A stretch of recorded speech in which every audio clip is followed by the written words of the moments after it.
राजस्थान में जल तांडव।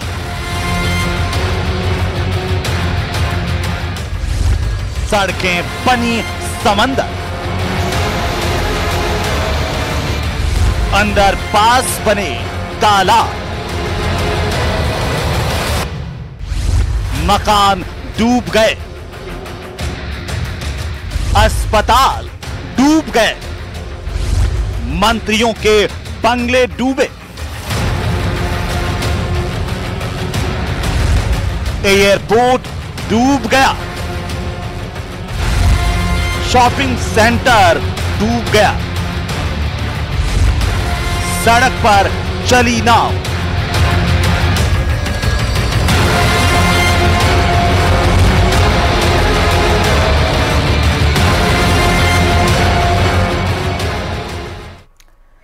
राजस्थान में जल तांडव। नमस्कार, बहुत स्वागत आप सभी का। शाम के 7 बजने वाले आप सबके साथ मैं हूं प्रियंका। आज के बुलेटिन की शुरुआत सबसे बड़ी खबर के साथ करेंगे। राजस्थान में एक बार फिर से सक्रिय हुए मॉनसून ने हालात बिगाड़ दिए हैं।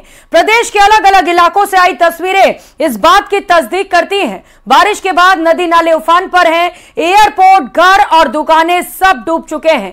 सड़कों पर पानी ही पानी नजर आ रहा है, बसें फंसी हुई हैं। जयपुर के सीकर रोड पर बेसमेंट में पानी भरने से 2 मासूम बच्चों समेत 4 लोग डूब गए।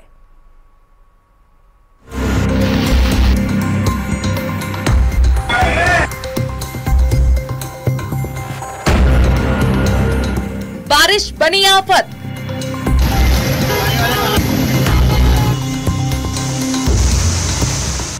सड़कें बनी दरिया, घरों में घुसा पानी।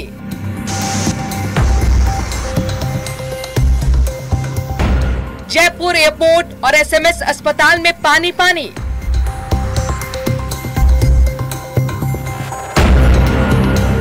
सीकर रोड के बेसमेंट में पानी का कहर। नगर निगम ग्रेटर के बेसमेंट में भी पानी से परेशानी। भरतपुर में घरों में घुसा पानी।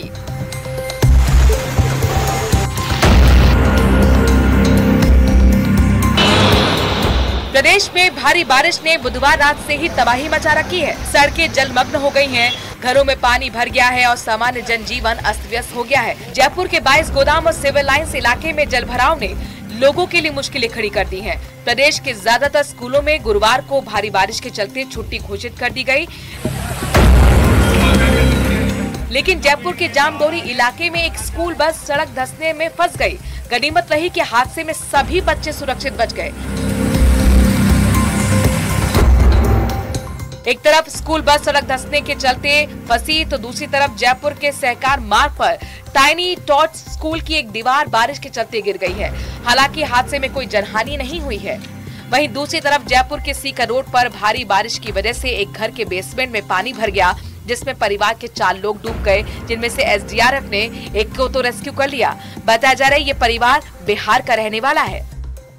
हम न्यूज 18 पे सबसे एक्सक्लूसिव ये दिखा रहे हैं कि कितनी गहराई पर जाकर के ये मकान यहाँ पर बने हुए हैं, कमरे यहाँ पर बने हुए हैं। इसी तरीके के कमरे अशोक सैनी की यहाँ पर बने हुए थे। ये देखिए, और नीचे जाकर ये बेसमेंट है, यानी कितना नीचे जाकर के 10 फीट हम नीचे आ गए। उसके बाद फिर नीचे जाकर के मकान बने हुए हैं। डबल से जमीन के मुख्य जो जमीन है यहाँ पर जो सड़क है उससे कितनी गहराई में जाकर के ये मकान यहाँ पर वो हो। ये देखिए, ये मकान और है जिसमें बेसमेंट में पानी भरा हुआ है। जयपुर ग्रामीण के बगरू कस्बे में तेज बारिश के बीच 12 साल का एक बच्चा बरसाती नाले में गिर गया। बच्चे की पानी में बहने की सूचना पर लोगों की भारी भीड़ मौके पर इकट्ठा हो गई। बच्चे को खोजने की कोशिशें की जा रही है, लेकिन अब तक उसका कोई पता नहीं चल सका है।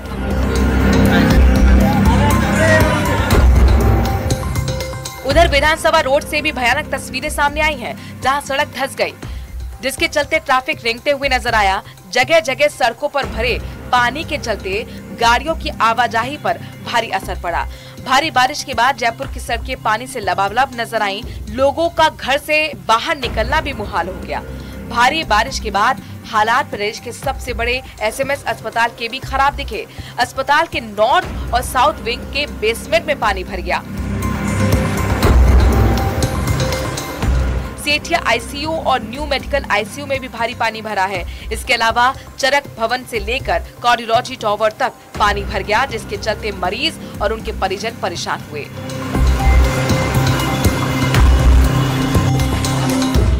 बारिश ने भले ही गर्मी से राहत दी हो, लेकिन बरसात किसी मुसीबत से कम नहीं है। भरतपुर में भी भारी बारिश के बाद लोगों को घरों में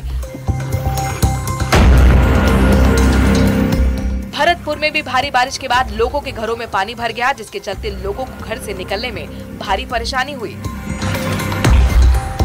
घर के अंदर तक पानी पहुंच गया है, कई फीट तक पानी जो है वो यहाँ पर भरा हुआ है और गहरा पानी होने के कारण लोगों का निकलना भी मुश्किल हो रहा है। हम भी बड़े मुश्किल हालातों से यहाँ पर रियलिटी चेक जानने के लिए पहुंचे कि आखिर हालात कैसे हैं। ये रसोई घर है, रसोई घर में अंदर पानी घुस चुका है, जिससे कि लोग बड़े परेशान हो रहे हैं। कई फीट गहरे पानी में ये खड़े हुए हैं। रात को इन्होंने खाना भी नहीं बनाया। इस तरह के हालात है। क्या परेशानी हो रही है आपको? बहुत परेशान है, सारे भूखे सोए गए, रोटी नहीं, कछु नहीं, चाय नहीं। हमारा कल 11 को व्रत हो, बिल्कुल वैसे सोए हैं सब। तो ये हर बार होता है क्या ऐसे? आपकी ज्यादा कंडीशन ज्यादा खराब है। अब तो बहुत पानी है, वो हर साल पर अभी तक पानी ज्यादा बहुत है। करौली में मूसलाधार बारिश के चलते बग्गी खाना रामद्वारा में सड़क पर पानी भर गया, जिसके चलते गाड़ियां पानी में फंस गईं, जिससे लोगों ने कड़ी मशक्कत के बाहर निकालने की कोशिश की। प्रदेश में बारिश के बाद जो हालात बने हैं, उस पर नेता प्रतिपक्ष टीकाराम जूली ने प्रदेश सरकार पर तंज कसा है। देखिए, सरकार का ध्यान नहीं है, सरकार समझ नहीं पा रही है कि ये सारी चीजें एडवांस में मॉनिटरिंग होती है। गर्मी से पहले बिजली की और पानी की व्यवस्था की जाती है, किसान की फसल आने से पहले बिजली की व्यवस्था की जाती है, बरसात आने से पहले साफ सफाई, नालों की सफाई, ये ड्रेनेज सिस्टम की सारी सफाई ये की जाती है। ये सरकार को पता ही नहीं। अभी तो सरकार जो है सत्ता के नशे में मदमस्त होकर घूम रही है, बयानबाजी से फुर्सत नहीं आ रही, ये कहना चाहूंगा। बारिश के मुद्दे पर सियासत शुरू हो गई है, तो वहीं मौसम विभाग की माने तो आने वाले दिनों में भी बारिश अपना कहर बरपा सकती है। ऐसे में जरूरत है कि लोग सावधान रहें और सतर्क रहें।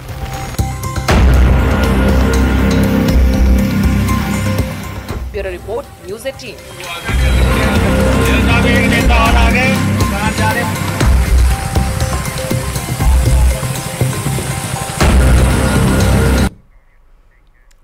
तो वहीं प्रदेश में भारी बारिश के बाद राज्य सरकार अलर्ट मोड पर आ गई है। मुख्यमंत्री भजनलाल शर्मा ने आपदा प्रबंधन की बैठक बुलाई है। बैठक में सीएम भजनलाल शर्मा ने भारी वर्षा से हुई जनहानि को लेकर अधिकारियों को निर्देश दिए हैं।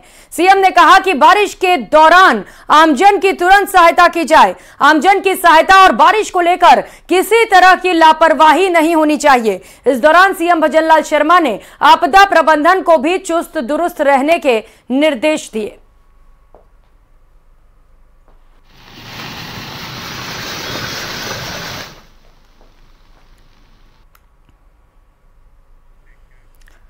तो राजधानी जयपुर में भी दिल्ली जैसा हादसा हुआ, जहां एक बेसमेंट में पानी भरने से 3 लोगों की मौत हो गई। भारी बारिश के बाद बेसमेंट में पानी भरा, जिसके बाद यह घटना हुई। सवाल यह है कि आखिर दिल्ली हादसे के बाद भी सबक क्यों नहीं ली गई।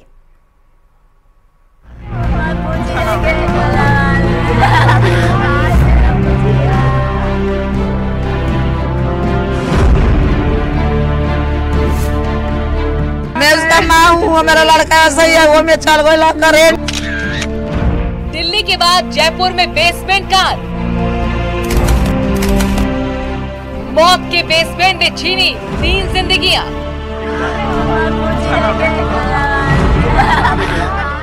जिम्मेदार कौन, जवाबदेह कौन? मालूम है 3 लोग कौन थे जो यहाँ पे रह रहे थे। तीनों बिहार के आरा जिले के निवासी हैं। देश के अलग अलग हिस्सों में बारिश के चलते जलभराव के बीच बेसमेंट मौत का पर्याय बनते जा रहे हैं। देश की राजधानी दिल्ली में आईएएस की तैयारी कर रहे 3 छात्रों की मौत के बाद राजस्थान की राजधानी जयपुर में ऐसी ही घटना में 3 लोगों की मौत हो गई। ये जो मकान है करीब 8 सीढ़ी 6 सीढ़ी उतर करके नीचे की तरफ जाता है। इसके नीचे काफी गहराई तक ये इसके नीचे काफी गहराई तक ये मकानों में लोग यहाँ पर रहते हैं। इसी तरीके का जो मैप देखिए, आप हादसे को समझ सकते हैं। हम न्यूज़ 18 पे सबसे एक्सक्लूसिव ये दिखा रहे हैं कि कितनी गहराई पर जाकर के ये मकान यहाँ पर बने हुए हैं, कमरे यहाँ पर बने हुए हैं। इसी तरीके के कमरे अशोक सैनी की यहाँ पर बने हुए थे। ये देखिए, और नीचे जाकर ये बेसमेंट है, यानी कितना नीचे जाकर के 10 फीट हम नीचे आ गए। उसके बाद फिर नीचे जाकर के मकान बने हुए हैं। डबल से जमीन के मुख्य जो जमीन है यहाँ पर जो सड़क है उससे कितनी गहराई में जाकर के ये मकान यहाँ पर, ओ हो ये देखिए, ये मकान और है जिसमें बेसमेंट में पानी भरा हुआ है। एक बेसमेंट के बाद में सीढ़ियां नीचे को आती है, दूसरा बेसमेंट। यही हालत कमोबेश यहाँ पर, यदि ये हादसा यहाँ पर भी ऐसा होता है तो लोगों की जान कितनी सुरक्षित है, लोग कितने महफूज, इसकी अंदाजा लगा सकते हैं। मकान से निचले वाले बेसमेंट में वहां पर ठहरे हुए थे और वहीं पर पानी भरता है, दीवार ढहती है और आखिरकार करीब 15 से 20 फुट नीचे की तरफ जाकर के लोग वहां पर पानी में घिर जाते हैं। और इसी की वजह से 7 से 8 घंटे बीतने के बावजूद भी अब तक जो पानी था उसको बहुत मुश्किल से निकाला गया। भारी बारिश के बाद पूरा जयपुर तालाब में तब्दील हो गया है। सड़क से लेकर एयरपोर्ट तक में जलभराव देखा गया। ऐसे में राजधानी जयपुर के VKI थाना इलाके में एक घर में बने बेसमेंट में पानी भर गया। इस हादसे में एक 4 साल की बच्ची, 19 साल की लड़की और 22 साल के लड़के की मौत हो गई। कहाँ शव मिले? एक तो फर्स्ट रूम में मिला है, हाँ ठीक है ना, एक सेकंड में और एक थर्ड रूम में। ये मलबे के नीचे दब चुके थे या बचने के लिए कहीं भागे थे कमरों में? लेडीज थी ना, हाँ। पहले मड़वा गिरा, उसके ऊपर ये गिरी, उसके ऊपर पलंग की वो गिरी हुई थी, हाँ। शीट लकड़ी की, लकड़ी की शीट गिरी हुई थी इस लेडीज पे। तो मैंने जैसे हटाया इसके बाल दिख गए थे। बच्ची कहाँ मिली? बच्ची फर्स्ट रूम में। और कमल सेकंड में। जानकारी के मुताबिक इस इलाके में कई मकान अवैध तरीके से डूब क्षेत्र में बनाए गए थे। साथ ही कई मकानों के अंदर ऐसे ही मौत वाले बेसमेंट बने हुए हैं। ऐसे में प्रशासन पर भी कई तरीके के सवाल उठते हैं। आखिर किसकी अनुमति पर इस तरह के मकानों में बेसमेंट बने थे? और कुछ ही दिनों पहले इस तरह के हादसे के बाद भी प्रशासन ने कोई कार्रवाई क्यों नहीं की?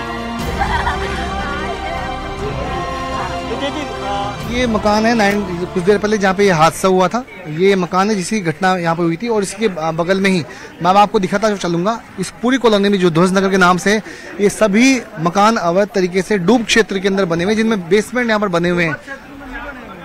कलेक्टर का कहना था, ठीक है। अब आपको मैं दिखा रहा हूँ ये मकान की एक और बांध के देखिए। इसी मकान में यहाँ पे चूंकि पुलिस को यहाँ पे तैनात कर दिया गया, आप देखिए ये इस वक्त हम सड़क पर खड़े हुए लाइव कर रहे थे। यहीं से इसी मकान से अब कितनी गहराई की तरफ सीढ़ियां होकर के लोग नीचे की तरफ जाते हैं, यानी करीब 20 सीढ़ियां उतर करके आप यहाँ से नीचे की तरफ जाएंगे तो जाकर के आपके कमरे यहाँ पर आएंगे। ये बांध की एक ही मकान नहीं, यहाँ पे लगभग सारे मकानों की स्थिति यही है।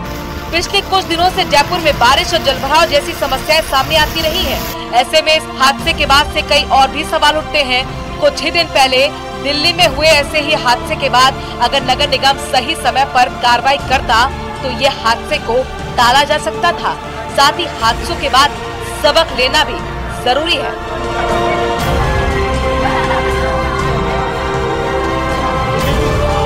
न्यूज़ 18 के लिए जयपुर से विष्णु शर्मा की रिपोर्ट।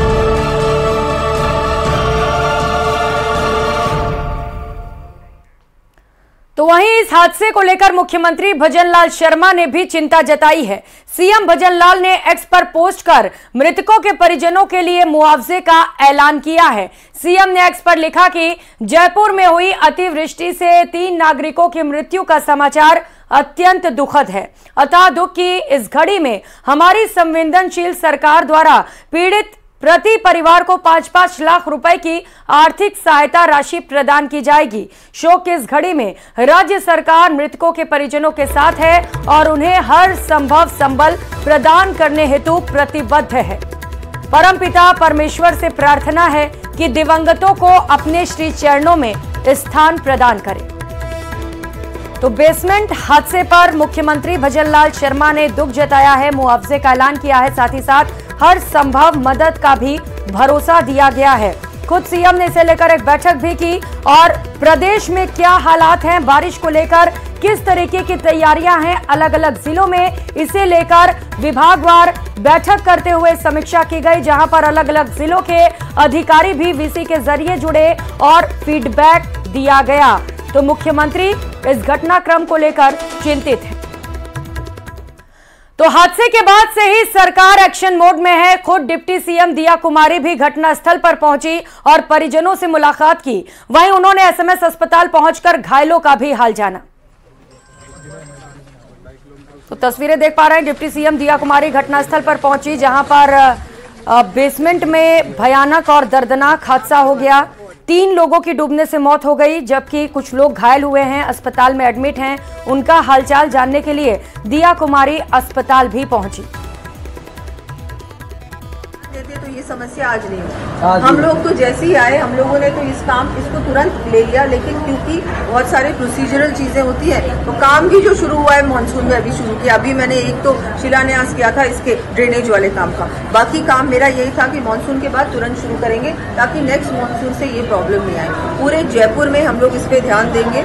जो कि वाटर पंपिंग मशीन है ना, वो भी हम लोगों ने अभी एक्स्ट्रा प्रोक्योरमेंट की बात की है कि उसमें भी थोड़ी सी कम है जयपुर में। वो भी अगर हो जाएंगे तो ये जैसे ही पानी भरता है हर विधानसभा क्षेत्र में अगर अवेलेबल होगी तो उसको तुरंत वहाँ ले जा सकते। पूरी तरह से हमारी सरकार, हमारे मुख्यमंत्री जी चिंतित हैं। हम लोग इस पे तुरंत काम कर भी रहे हैं और आगे भी करें। मैम, आपका जो इलाका जहाँ घटना हुई है वहाँ सभी मकानों में बेसमेंट है और 10 से 15, 20 लोग रहते हैं मैम। और ये 4 साल की बच्ची जिसने दुनिया नहीं देखी मैम, बड़ा दुखद घटना है। बहुत दुखद घटना हो। नहीं तो इसको किस तरीके से अंकुश लगाया जाए, क्योंकि दिल्ली के अंदर जो घटना हुई बेसमेंट के अंदर, अब फिर जयपुर के अंदर वही घटना हो गई, उसको लेकर क्या मैकेनिज्म बनाने की जरूरत है? मैंने आपको अभी बताया ना कि इस पे बहुत गंभीर तरीके से संवेदनशीलता से काम किया जाएगा, एक प्लानिंग के साथ। या तो इनसे बात कर रिलोकेशन का भी हम लोग सोच सकते हैं, क्योंकि ये तो एरियाज लिवेबल नहीं है, क्योंकि वो जो एक और घटना हुई थी वो भी इसी एरिया में हुई। अब डबल बेसमेंट इस एरिया में रहना मुझे नहीं लगता सेफ है। बात करके इनको देखा जाएगा क्या हो सकता है, और जहां हम लोग इनको रिलोकेट कर सके वो भी एक प्लानिंग होगी। उसके अलावा भी अभी जहां ये लोग रह रहे हैं यहाँ हम क्या कर सकते हैं जिससे कि ये दोबारा नहीं हो। ये इतना आसान नहीं है करना, सालों से ये चीजें चल रही हैं, इसको बदलना पड़ेगा और इस पे ध्यान देंगे। इनको मदद के लिए आपने प्रशासन वो भी है, बिल्कुल इसके लिए इनके मुआवजे के लिए भी उचित मुआवजा इनको दिया जाएगा। और करेंगे अगली खबर का, और अब बात करेंगे कि क्या राजस्थान में भी यूसीसी बिल लाने की तैयारी है। दरअसल राजस्थान की भजनलाल सरकार समान नागरिकता संहिता बिल लाने की तैयारी कर रही है। संसदीय कार्य मंत्री जोगाराम पटेल ने सदन में विधायक कालीचरण सर्राफ के सवाल का जवाब देते हुए इस बात की जानकारी दी। सदन में पेयजल की स्थिति पर भी चर्चा हुई, जिसमें गोविंद सिंह डोटासरा ने ईआरसीपी के मुद्दे पर सरकार को घेरा।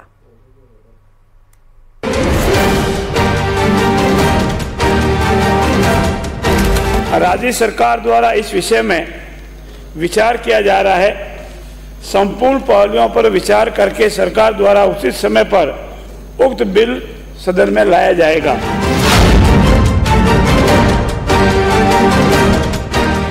सदन में बीजेपी विधायक कालीचरण सर्राफ के सवाल के जवाब में संसदीय कार्य मंत्री जोगाराम पटेल ने साफ कर दिया कि राजस्थान सरकार यूसीसी बिल लाने पर विचार कर रही है। साथ ही कहा कि सही वक्त आने पर उसे सदन में लाया जाएगा। जोगाराम पटेल के बयान से इतना तो साफ है कि उत्तराखंड के बाद राजस्थान सरकार भी इस पर विचार कर रही है। विधानसभा में प्रश्नकाल के दौरान विधायक कालीचरण सर्राफ ने यूसीसी पर सरकार से जवाब मांगा था कि उत्तराखंड राज्य की तर्ज पर क्या हमारे प्रदेश में भी समान नागरिक संहिता का कानून बिल ला करके ये लागू करेंगे। तो सरकार ने जवाब दिया, जी हाँ, इसके सभी पहलुओं पे विचार करके और बातचीत करके इसको जल्दी ही लागू किया जाएगा। हाल ही में बीजेपी विधायक बाल मुकुंद आचार्य ने सदन में समान नागरिकता संहिता पर जल्द से जल्द विचार करने की मांग उठाई थी। इससे पहले मंत्री कन्हैयालाल चौधरी ने भी यूसीसी लाने के संकेत दिए थे। सदन में एक तरफ यूसीसी के संकेत सरकार की तरफ से दिए गए, तो वहीं दूसरी तरफ पेयजल की स्थिति पर भी चर्चा की गई, जिस पर कांग्रेस नेता गोविंद सिंह डोटासरा ने ईआरसीपी को लेकर सरकार को जमकर घेरा। डोटासरा ने सरकार पर राज्य के हितों को हरियाणा के सामने गिरवी रखने का आरोप लगाया। ये जो कहें वो अक्सबंद कर दो साहब, ये जो कहें अक्सबंद कर दो। क्या क्या करा रहे हो?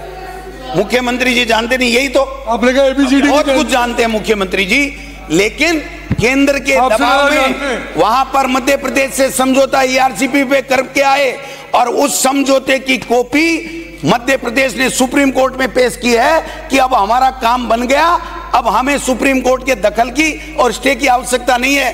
तो मध्य प्रदेश को फायदा हुआ या राजस्थान को फायदा हुआ? डोटासरा के इस बयान के बाद सदन में हंगामा शुरू हो गया। संसदीय कार्य मंत्री जोगाराम पटेल ने डोटासरा के बयान पर आपत्ति जताई। बहरहाल कई मुद्दों पर सत्ता पक्ष और विपक्ष के बीच नोक-झोंक भी देखने को मिली, लेकिन यूसीसी पर सरकार का रुख करीब करीब साफ हो गया। ऐसे में अगर प्रदेश में यूसीसी लागू होता है तो उत्तराखंड के बाद राजस्थान दूसरा प्रदेश होगा जहां समान नागरिक संहिता लागू होगी। Bureau report, news 18 Rajasthan.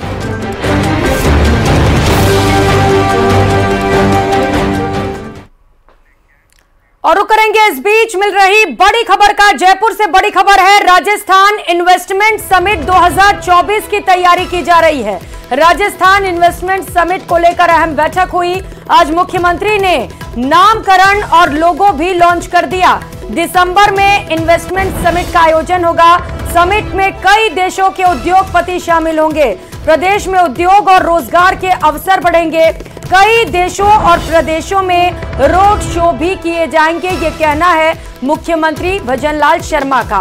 तो मुख्यमंत्री ने इसे लेकर महत्वपूर्ण बैठक ली। CMR में मुख्यमंत्री की अध्यक्षता में मीटिंग आयोजित की गई। भारतीय परिसंघ CII के महानिदेशक भी इस बैठक में मौजूद रहे।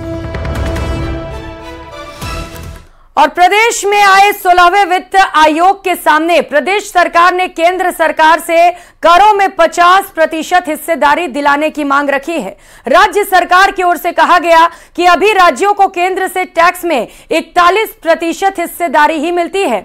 इसे आने वाले समय में 50-50% किया जाना चाहिए। वहीं आयोग के चेयरमैन ने कहा कि राज्य और केंद्र सरकार व्यक्तिगत लाभ की जो कैश स्कीम चला रही है उससे निश्चित रूप से राज्यों की वित्तीय स्थिति खराब हुई है।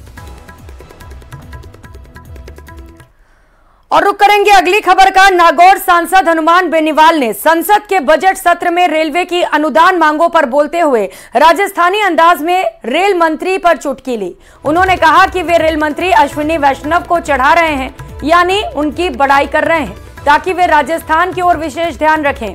इस दौरान पीठासीन जगदम्बिका पाल ने मुस्कुराते हुए कहा कि आप दोनों राजस्थान के ही हैं।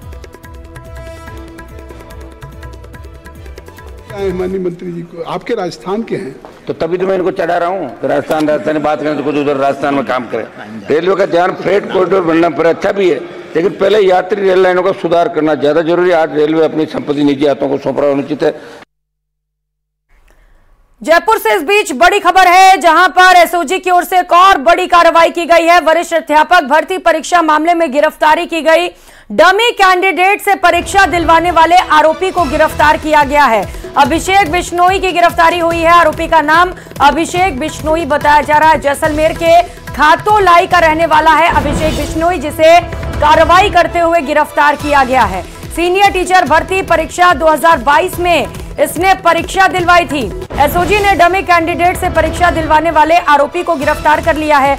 बालोतरा जिले में सिवाना के सीनियर सेकेंडरी स्कूल का सीनियर टीचर आरोपी बताया जा रहा है। जैसलमेर में खातोलाई के रहने वाले अभिषेक बिश्नोई के ऊपर बड़ी कार्रवाई करते हुए उसे गिरफ्तार कर लिया गया। सीनियर टीचर भर्ती परीक्षा 2022 में दोनों पारियों में डमी कैंडिडेट से परीक्षा दिलवाई गई थी। तो जयपुर से ये बड़ी खबर आपको बता रहे हैं, जहां पर एसओजी की ओर से बड़ी कार्रवाई की गई है। लगातार नकल माफिया पर नकेल कसने के लिए एसओजी की ओर से कई कार्रवाइयां जारी हैं।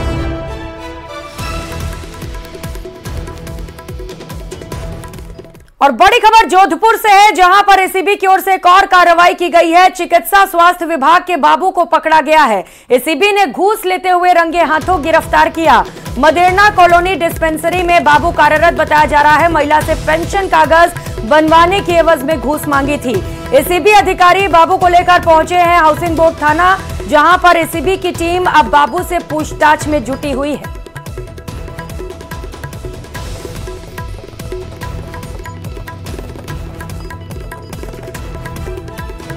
फिलहाल यहाँ रुकेंगे एक छोटे से ब्रेक के लिए। ब्रेक के बाद आपको दिखाएंगे 5 मिनट में 50 जिलों की खबरें।